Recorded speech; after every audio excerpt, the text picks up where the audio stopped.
And that's basically how you play split pushers. You don't want to join any team fights, you want to keep farming, outscale the enemy laner, create enough pressure, keep splitting, get all those turrets, and when a team fight might occur, you can TP in and the other is zoned, because they are defending the wave while you already pushed it in and you TP'd in the team fight, trying to block it. Can we survive? And we survive. We are godlike. Hey, what's up guys? Darkbreaker here, and for today's video we are going to play FIORA once again, one of the best side laners when you are playing her correctly. At the beginning of the game I'm showing you the build and runes for FIORA.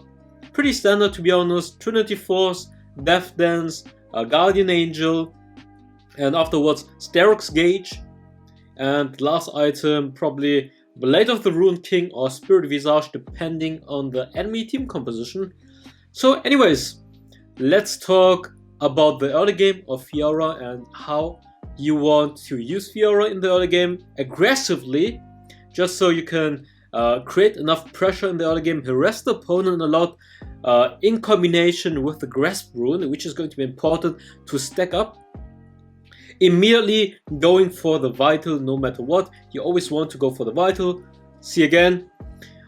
And another tip about the Vitals is the first Vital is going to show into your own Nexus direction, and the next one is going to be the opposite side, and that's going to be how it's going to jump back and forth. Always one to the blue side and then another one to the right side. Going to get another proc off, already harassing and bullying Malphite super hard. And FIORA is one of those champions. I think she dominates in the early game, especially in the laning phase, against most side laners right now. Maybe Akali not.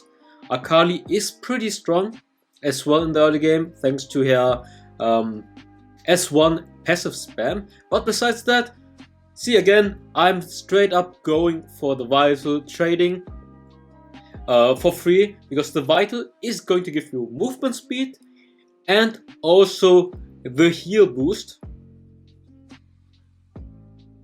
which is really nice. And then you have the Grasp, which is going to do bonus magical damage, and you're going to get more HP per stack, which is going to be amazing. Right now I'm pinging, maybe Olaf can come so we can dive.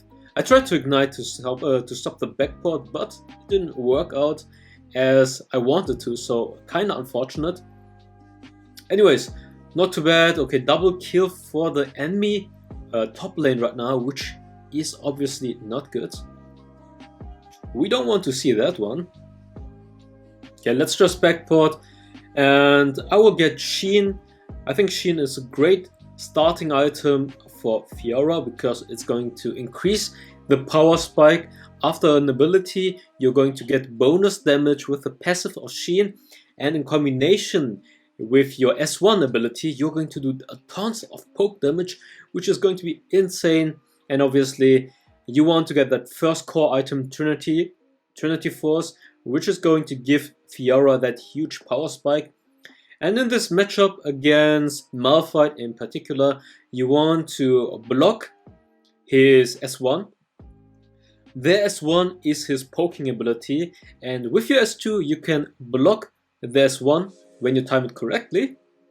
So you don't take any poke damage, but you have to consider that obviously the cooldown of his S1 is much shorter than your S2 ability.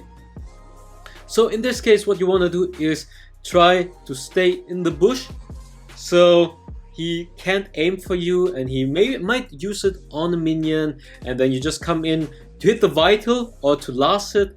But besides that, always stay out of vision from Malphite so he can't keep poking you. That's going to be really important in this matchup. And in general, FIORA, super strong early game. You always want to keep playing aggressively, trying to poke the opponent, try to freeze them, and try to push them away from the minion wave, try to zone them basically.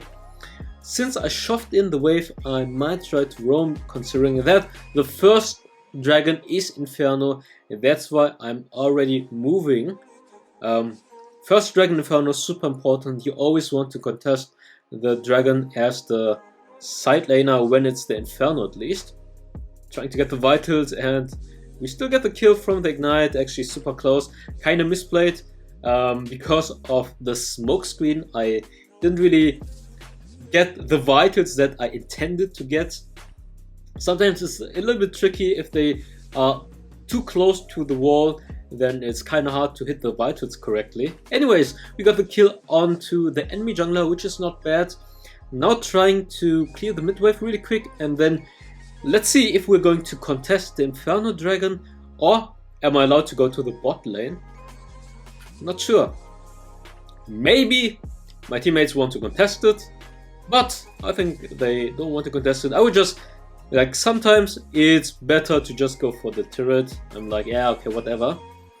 They're just clowning around. Let's focus on getting a farm here. Okay, they're fighting. I'm like, I could come, but I don't have ultimate. Marshvll has ultimate. It's probably going to be useless even if I come. So I decide, okay, first turret gold. It's pretty good. And FIORA is bad in team fights. Getting first turret gold, it's a pretty decent advantage. And you always have to consider, if you come to Dragon, can you make a difference in the team fight? Can you make the difference? Is it worth roaming? Is it worth staying there? Or do you get the bot wave, the next bot wave, and the first turret bonus gold? So at this point I was like, I don't have ultimate. Even if I stay there, we probably lose the fight. And there's no guarantee that we get the Inferno Dragon regardless, so better get the safe option. First turret gold and 2 minion waves. So most of the times, if you're playing a side laner who is a split pusher, like FIORA, like Camille, Tryndamere, I don't know, side lane split pusher, warrior, then most of the times it's better to not roam for the first dragon unless it's the Inferno Dragon. But also you have to consider, I already used up my ultimate. Without ultimate, staying in the dragon team fight, I don't think I can make any difference, and we probably lose regardless because they have Malphite. Malphite with ultimate still. Ooh, it's super close. Can we survive this? Yes, we do. And I'm immediately jumping for his vitals, so we get the lifesteal, the healing from the vital, and the extra movement speed. So that's how we managed to survive this, and looking not too bad. We got a few kills here, and I mean, yeah, Inferno is super important, but it's not competitive. It's not 5 versus 5. So you have to play around your win condition. Like, I mean, sometimes you want to play around your teammates, obviously, if they are fed. But in this case, if you're playing solo queue and you want to carry yourself, you have to think about how can you get the most gold out of every situation. Is it worth fighting? Is it worth fighting or not? Get turret or join the team fight and lose it because you are a split pusher, you don't have your ultimate, so in a team fight you're kind of useless. So don't expect your split pusher to come for every dragon. I mean, if it's not Inferno Dragon, usually don't come unless you really shoved in the wave hard and you can push the turret. Then yes, go roam. But for a champion like FIORA, I definitely think split pushing, getting turrets is really important. And I think a lot of people are doing the mistake. They want to join for every team fight, even though your win condition is split pushing. And FIORA has a really weak team fighting. Some might argue, oh, she has the ultimate, stuff like that. Yes, she can. She can work if she's ahead. But how do you get ahead? Split push, farm up, Don't join any unnecessary team fights that you wouldn't win. Obviously, if you have the lane advantage, you shoved in deep, you can roam. But a lot of times, it's just straight up better to keep split pushing. But it also depends on who you're matching. If you're playing against a champion that's really great at team fighting, you want to keep split pushing to force him to stay in his lane. But If you join the team fight, he's going to join the team fight, and he has more value in a team fight than you. Malphite against FIORA, the best example. And how do you prevent him from joining team fights? Keep splitting, and split again. And I think that's one of the lessons I learned from playing a lot of FIORA games. Split pushing is 90% of the times better, and you also have TP. When you have TP, it doesn't matter if the enemy is already there. You can just TP in and clean up. And FIORA really excels at cleaning up people. If you join too early in a team fight, you're going to get CC'd and over, and you can't really do anything. So most of the times it's just better. Keep splitting, create enough pressure, force the enemy opponent to come to your lane. And when a team fight might occur and you already keep splitting like I'm doing right here, you can TP in just like I'm doing right here. I forced Malphite to go back, and I also almost got the bot turret. That's insane. That's so much value.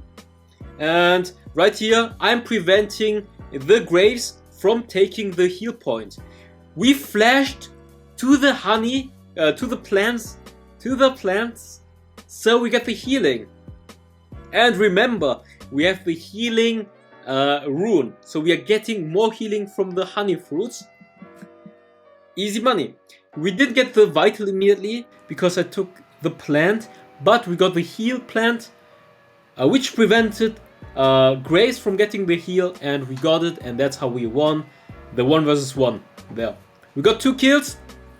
We are about to lose the turret maybe. He has to use his ultimate. Yeah, he has to use his ultimate. I think he is going to... Okay, he missed his combo. It's Batman. Tried to chase him. Anyways, we won the team fight. We got decent value. We got 3 plates almost. Turret is almost down. Create enough pressure. We are so ahead compared to Malphite. We can just keep splitting, and Malphite has no answer because we are outscaling him super hard. There is no way for him to win us in a 1 versus 1 anymore. So that's when FIORA excels. When she's super ahead, she can just keep splitting and no one can stop her in a 1 versus 1 situation. Going in, getting a free kill here, boom, that, and another one was super low. Unfortunately, we didn't get him, but we got the kill onto Ari, which is pretty good to be fair. And that's basically how you play split pushers. You don't want to join any team fights, you want to keep farming, outscale the enemy laner, create enough pressure, keep splitting, get all those turrets, and when a team fight might occur, you can TP in and the other is zoned, because they are defending the wave while you already pushed it in and you TP'd in the team fight, trying to block it. Can we survive? And we survive. We are godlike. Looking super good. I think this is one of those gameplays where you can learn a lot about how to split push correctly. And even though, like some of you guys might say, oh, you gave up Inferno, just surrender. And I can guarantee you, in high elo, when people don't get Inferno, they just spam FF. They're like, game is lost, surrender please. And I'm like, you just have to play around your win condition. We have Orianna late game, we have Jinx late game, we have FIORA late game. Even if we lose a dragon, and I know Inferno is a huge dragon, usually you want to try to avoid losing it. I roamed for the first dragon. We barely won the fight. I used my ultimate. And after using my ultimate for the second dragon contest, I don't have my ultimate. So it's pretty useless for me to stay there, try to dance around and see if I can do anything. Better get 2 waves, get turret, huge gold advantage for the team and for myself compared to Malphite. Overall, it was worth it. But you always have to consider whether or not. I think that's one of the things that's hard for a lot of people. They don't know, when do I split push? When do I help my teammate? Sometimes you have the feeling, okay, if I don't help my teammates now, they are going to lose the game without me. But if you're a split pusher, it's most of the times better. Anyways, that's going to be it for the gameplay. I hope you guys enjoyed it. Leave a like, subscribe, and I see you next time. Bye bye.